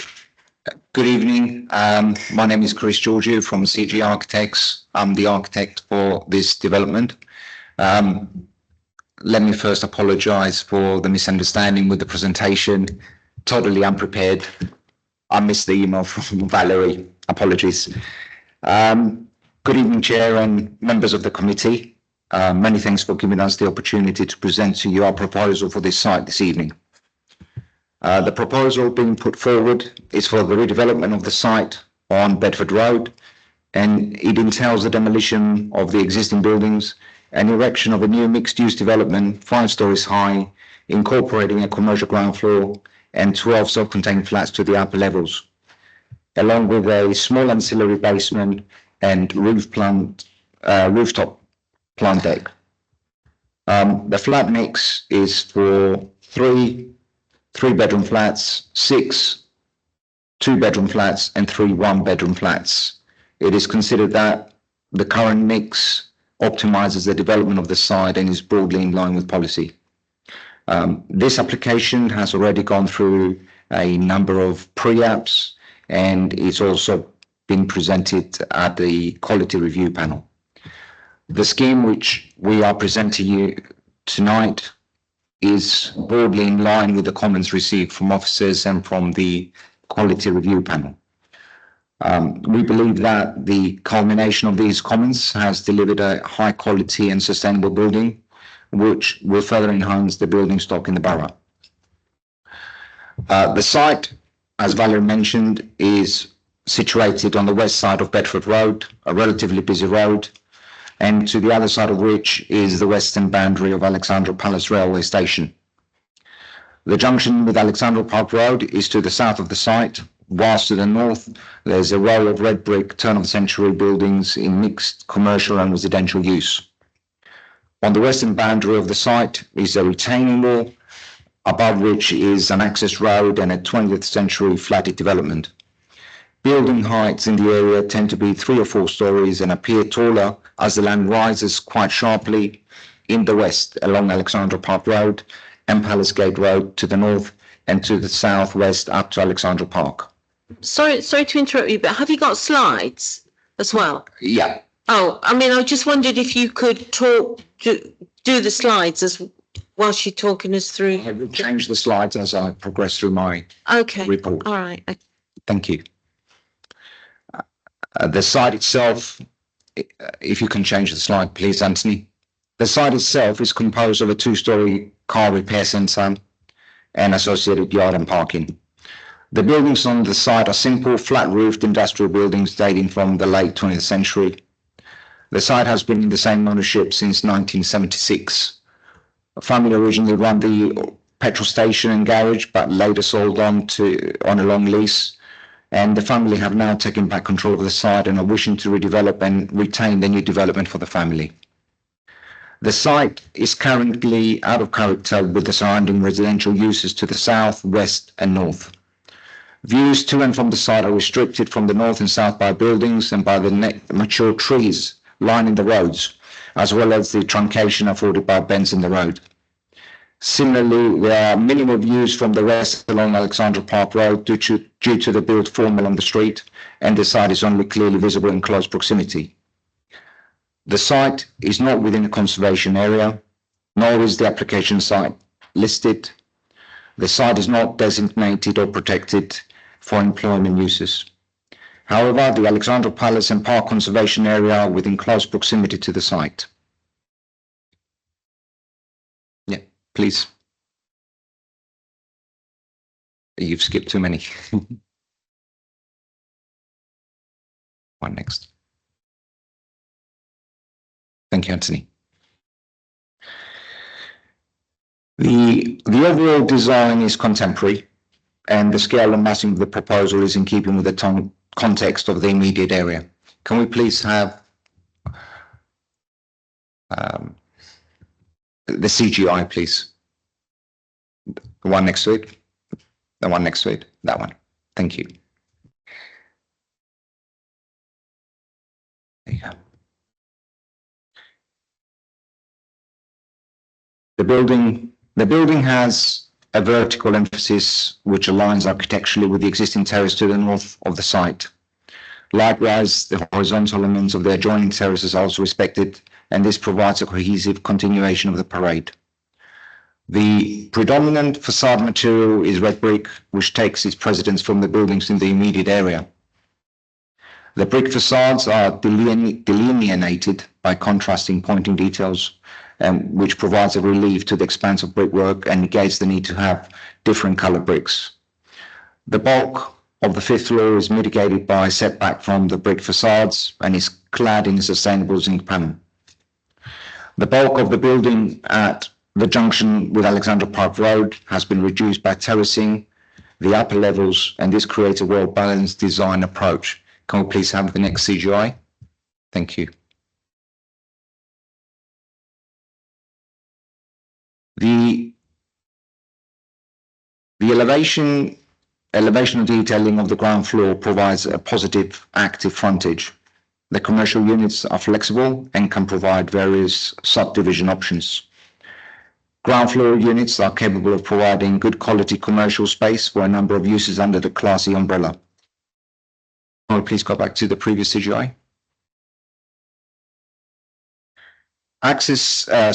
However, uses under the Class E, C and G will ensure that the site affords adequate employment opportunities.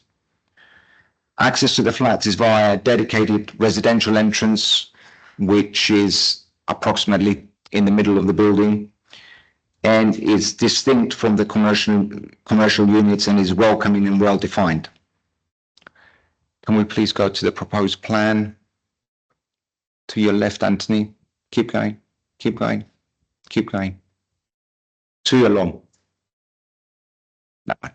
Thank you. You haven't clicked it. Thank you.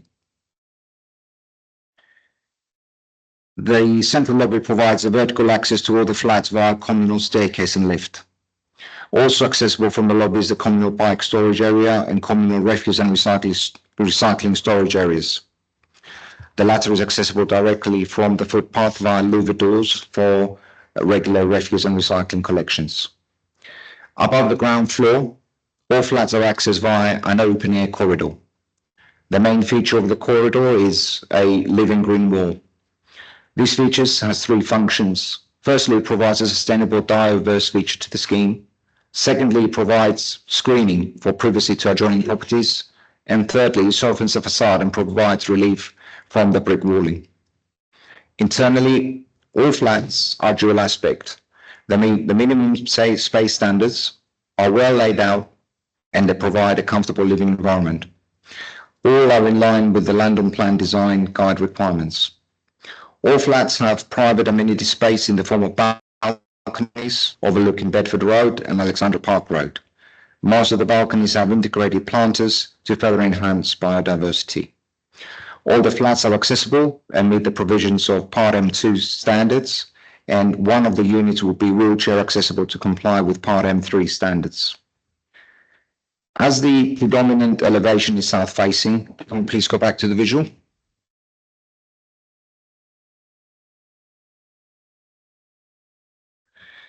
We have introduced solar control to the Bedford Road elevation windows by way of brise-soleil system.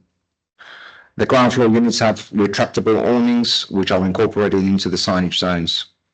To the Alexandra Park Road elevation and to the top floor apartments, shading is provided by overhanging balconies and roofs. All flat roof areas are provided with a green roof system. This will provide a sustainable, biodiverse roofing system to the building. At roof level, we have provided a small plant deck for the air source heat pumps, which provide a high level of sustainability.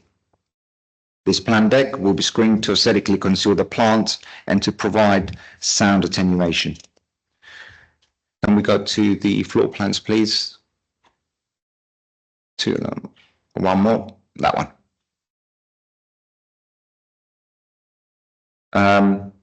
At roof level, we have an array of PV panels which further enhance the sustainable technology incorporated into the building. The building will comply with all secure by design requirements as set out by the crime prevention statement which has been submitted with this application and is in line with crime prevention guidelines. Similarly, because of the height of the building and to comply with all new fire regulations, the building will be fully sprinklered. The proposed development has been designed with care so that it has a minimum visual impact on its surroundings, achieving as much sunlight hours as possible despite unavoidable site constraints and limitations. Calculations confirm that the existing neighbouring properties and their existing windows will still receive adequate sunlight hours.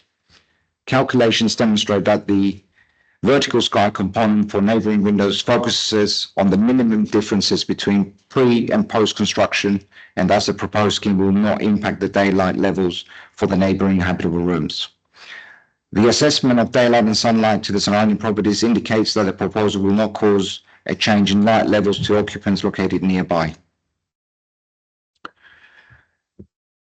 A site appraisal has indicated that the conservation area which is in closest proximity to the site under consideration is the northeastern road entrance to Alexandra Palace Park. However, there is no intervisibility between the two due to the curve in the road and screened from trees and buildings. Likewise, the northern boundary of the park in this area is tree-lined and partially hedged, adjoining the rear of houses on the western side of Bedford Road and the southern side of Alexandra Park Road. Therefore, the lack of indivisibility and other relationship between the listed building of Alexandra Palace and the site ensure that there will be no direct impact on the heritage asset. Also, as there will be no change to its setting, the heritage value of the listed building will not be harmed as a result of the development. The site is considered to be a highly accessible location, being in close proximity to a number of public transport links, including Alexandra Palace Station and the high frequency bus links on Bedford Road. The site is located within an established location for the end use, meaning that there is an established network of amenities and facilities that will support the proposed residential uses.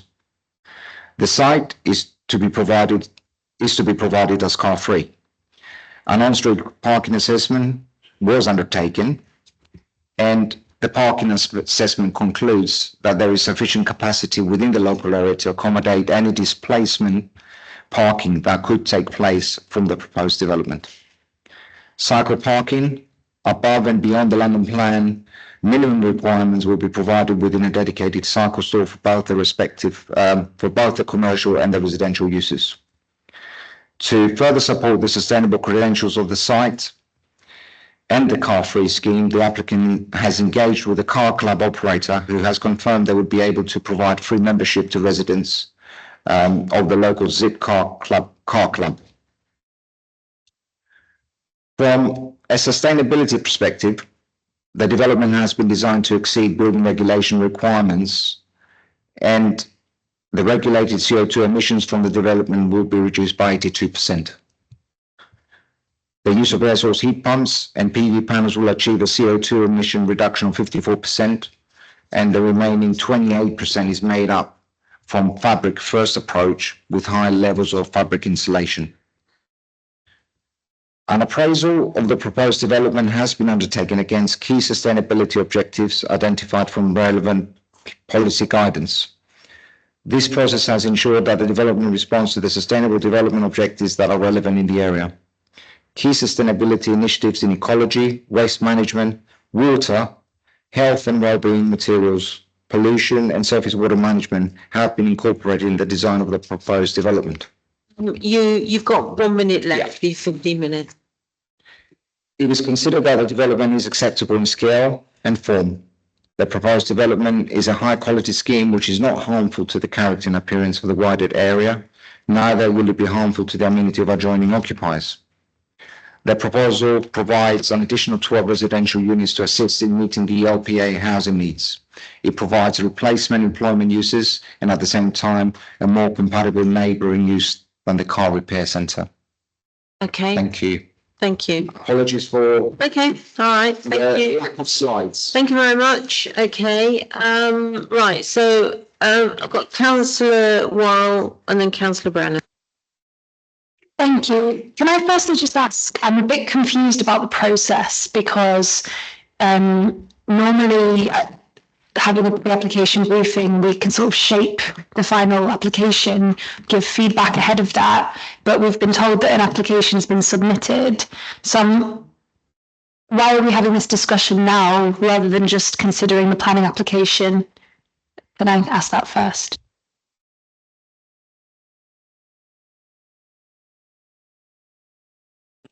Yeah, Chair, so we had this application in a while ago, and as we were discussing the scheme at pre-application stage, we wanted to take this through the engagement process, and part of that engagement process, as you know, is bringing it to pre-application for members to look at. So unfortunately, the application was submitted, but we spoke to the applicants to get an understanding that they present this to you as though it was a pre-application, so you can still shape it, you can still give comments on this scheme as it stands now, and then obviously we will you've got the applicants there who can take those comments back, and any revisions that you seek as well, we could do that, but it's not to prejudice how you would look at the scheme once it comes to members for a decision. This is purely for just informal feedback as part of the engagement process.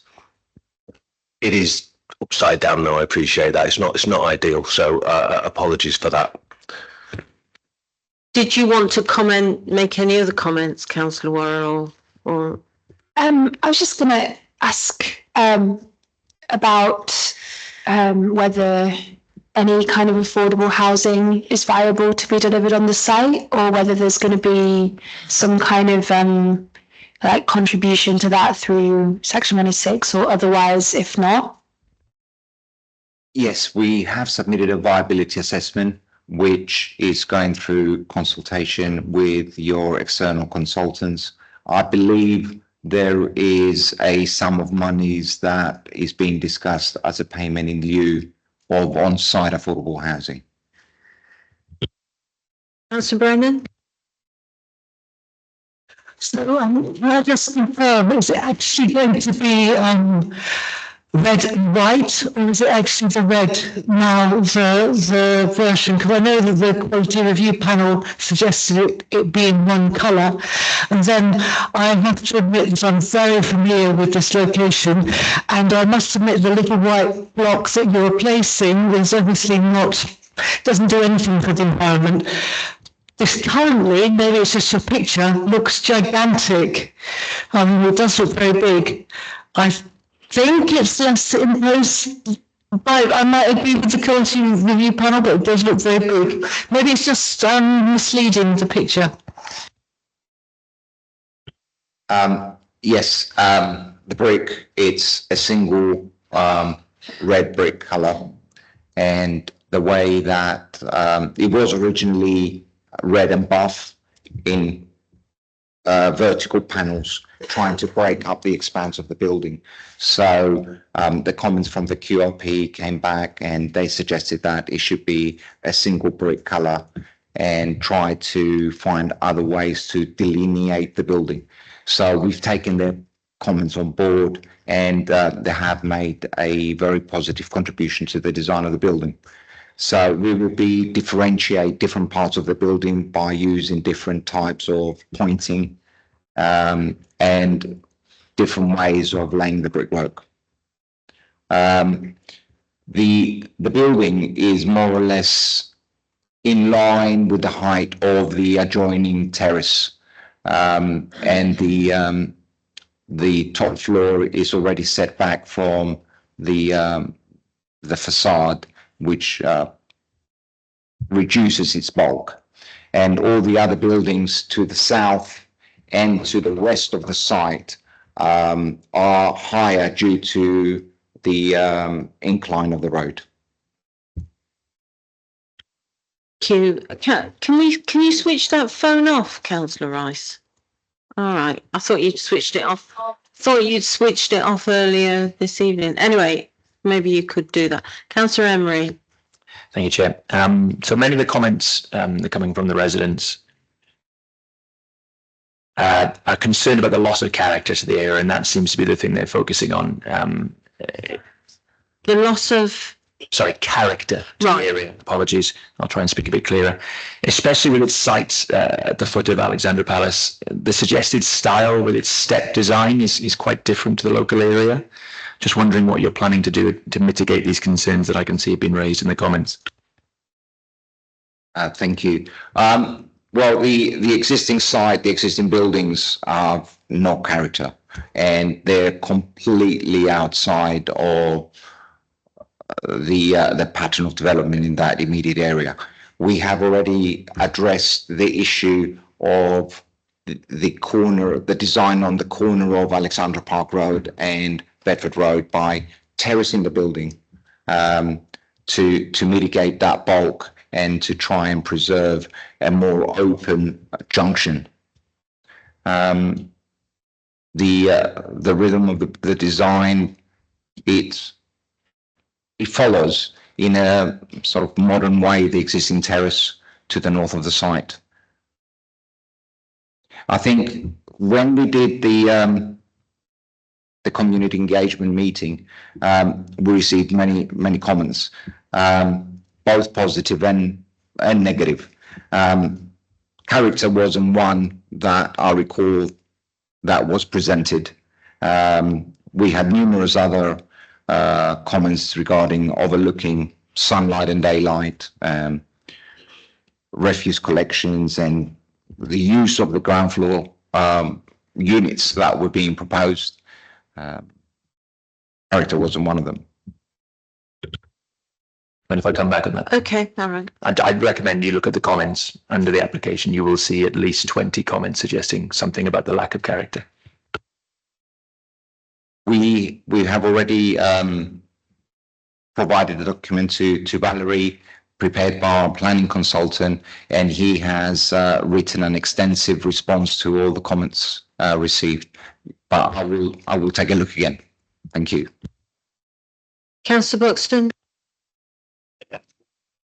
Just in terms of the height of the building, because it is a bit unclear, and you said it's similar height to the buildings next to it, which I think is arguable.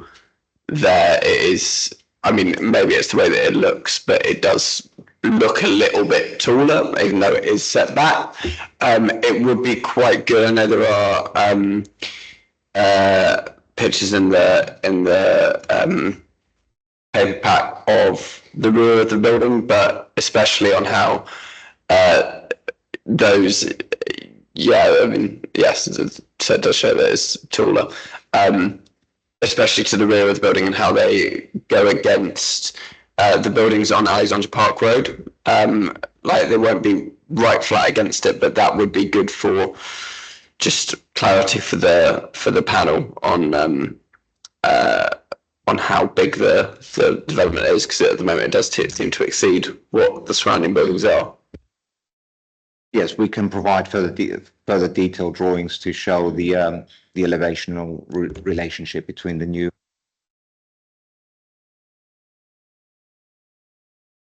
Councillor Donovan.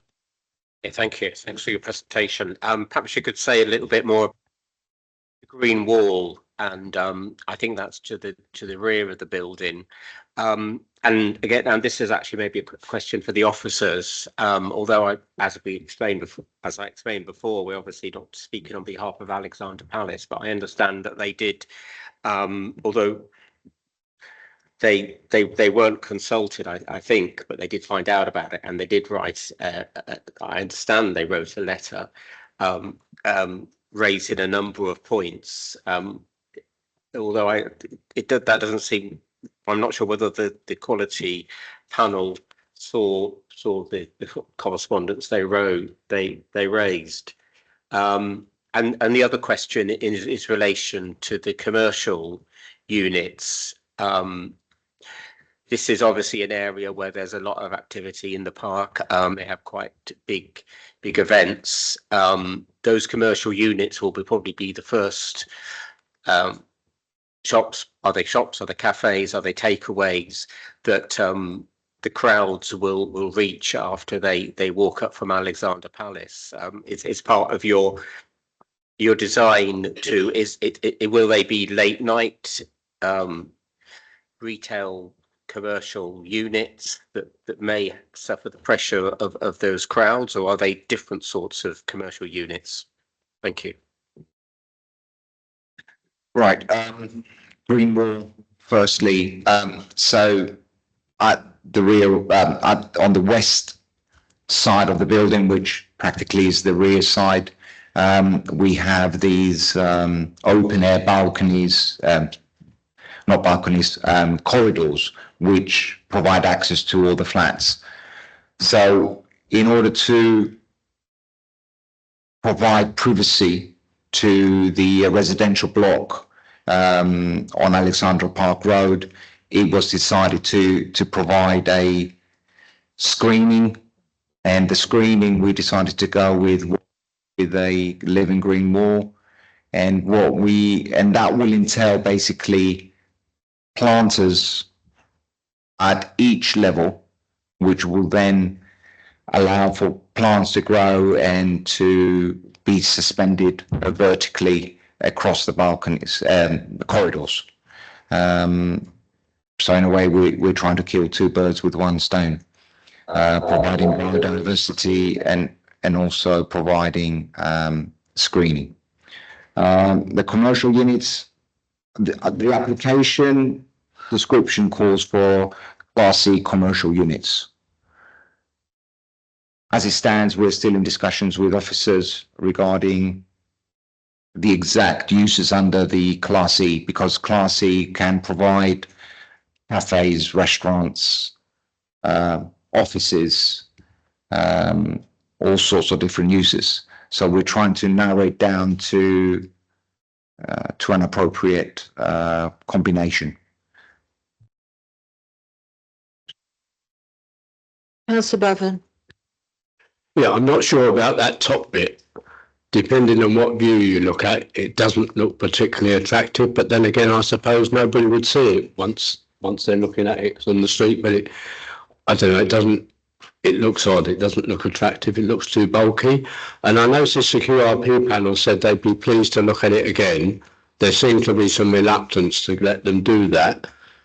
But in this part of the borough, you will get a lot of opposition. You can see you've got a lot of comments already. You're going to get a lot of opposition. And we take quite a good, what the QRP panel says is really important to us. So whether you consider, and officers, that the final thing does go back to them, as they said they would like to look at it again, but that's up for you to decide. Thank you for your comments. I don't believe the top floor has had any negative comments from the QRP. Their only comment or suggestion rather was to replace the zinc cladding with brick. Maybe Richard can correct me on that because he was present at the QRP meeting. But I think that was their only comment regarding the top floor. Okay, I think, shall we leave, do you want to come in, Richard, or? I don't really, Councillor, if that's okay, because I can't remember, this is a pre-app, we don't normally comment on the pre-app. That's fine, okay. That's fine. I'll bring you, Councillor Bartlett, okay. I mean, it's basically similar to other councillors, but can we just clarify, do you have the height in comparison to the neighbouring properties? Can you share like the details of it? as in measurements. Yeah. I don't have those to hand. Okay, because that's one of the key objections that people have is the height compared to other properties. So I think it's important that we have that. I'll bring Valerie in now. Yeah, sorry, just to point out that the QRP were supportive of the height scale and massing. So what they suggested was that the applicants make further refinements, and rather than, I think it was 3 different types of brick, shades of brick, just to use one instead. And they were fine with the top floor, but again, just refinements to the top floor.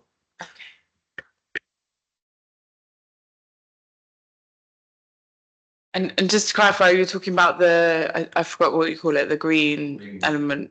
Who would be responsible for the upkeep of that as part of the property? That would be the building management company. Just to reaffirm what Valerie mentioned, the QRP panel was happy with the massing, the height. The only thing we didn't take on board was replacing the zinc cladding of the top floor with a brick slip. We thought that maintaining the zinc was better for the building, but we can revisit that suggestion. Okay, all right. Okay, Councillor Bartlett. I mean, I think the points that people are making is although it's not restricted in terms of conservation, etc. And actually, one of the adjoining roads is a bit of a mishmash of designs. But I think a lot of this is the view that people have looking up the road and down the road, and whether it stands out or not. I mean, I totally take the point that the site at the moment and has been like that for years and years and years.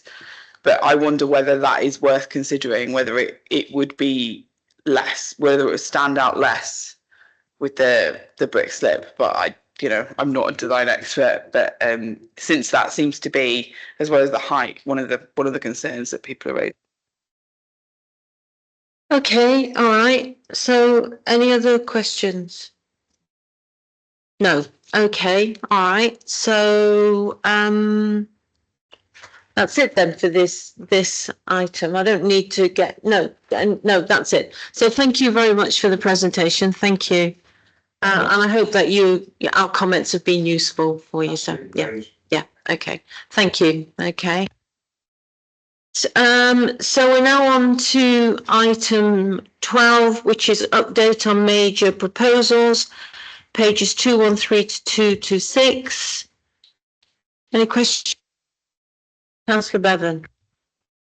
I mentioned one of these proposals on our tour about the garage site on Willoughby Lane, when I asked for some contribution towards the small adjacent park, and I think the permission's been given and no contribution has been allocated to improve that small adjacent park. I just wondered, it's quite a small park, so it wouldn't have needed a lot of money to really make it look nice. So can you tell me why?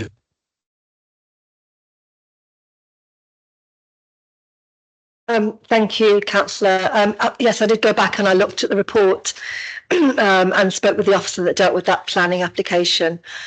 So your representation was considered as part of our assessment. I think the officer felt the proposal was to demolish a building, sales building, an MOT centre, and then to erect some jet washers and a new forecourt. So it was quite a limited development in terms of its scale. And on its own face, the scheme was acceptable. So even though you did make those representations, we felt on that particular case that we couldn't secure any money in terms of doing up that local piece of open space. When we secure obligations through planning permission, we have to look at that with a proportionate approach. So we have to, balance the size of the development with what the development can offer. And we need to be fair and reasonable. And I think on that particular case, we didn't feel that we could realistically secure any money for doing that open space up, I'm afraid. Okay, any more questions?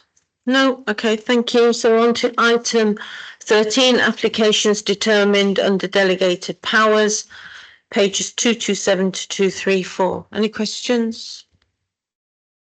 No, okay. So there's no new items of urgent business. Item 15 is date of the next meeting, which is, do we have a 3rd of April? 3rd of April. So the date of the next meeting is the 3rd of April. Thank you, everybody. Can I just say, could I just encourage and urge you to come on the planning visits if you possibly can? As I do think they're really useful, that we go and visit the site and we get, we can talk through and see the actual site. So if you can make those,